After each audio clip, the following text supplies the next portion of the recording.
ರಾಹುಲ್ ಮತಯುದ್ಧದ ಬೆನ್ನಲ್ಲೇ ಇವಿಎಂಗೆ ಗುಡ್ ಬೈ. ಜಿಬಿಎ ಎಲೆಕ್ಷನ್ನಲ್ಲೇ ಬ್ಯಾಲೆಟ್ ಪೇಪರ್ ಬಳಕೆಗೆ ಕಾಂಗ್ರೆಸ್ ಚಿಂತನೆ. ಇದು ಮೂರ್ಖತನದ ಪರಮಾವಧಿ ಎಂದ ಬಿಜೆಪಿ.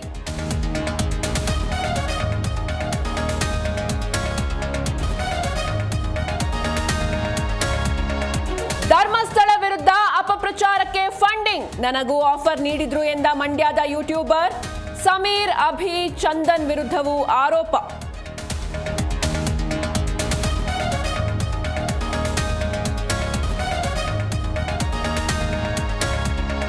ಟ್ರಾಫಿಕ್ ಫೈನ್ ಕಟ್ಟಲು ಶೇಕಡ 50% ಡಿಸ್ಕೌಂಟ್. 11 ದಿನದಲ್ಲಿ 42 ಕೋಟಿ ಹಣ ಸಂಗ್ರಹ.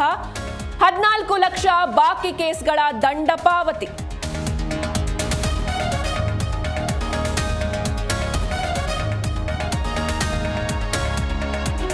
ಭಾರತವನ್ನ ಕಳೆದುಕೊಂಡ್ವಿ ಅನಿಸುತ್ತೆ. ಡೊನಾಲ್ಡ್ ಟ್ರಂಪ್ಗೆ ಕಾಡ್ತಿದೆ ಪಶ್ಚಾತ್ತಾಪ. ಗಮನ ಸೆಳೆದ ಅಮೆರಿಕ ಅಧ್ಯಕ್ಷನ ಪೋಸ್ಟ್.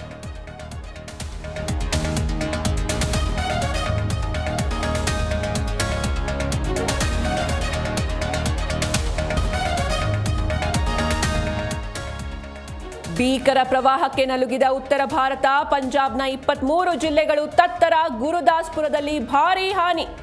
ಕೃಷಿ ಭೂಮಿ, ಮನೆಗಳು ಮುಳುಗಿ ಬದುಕು ದುಸ್ತರ.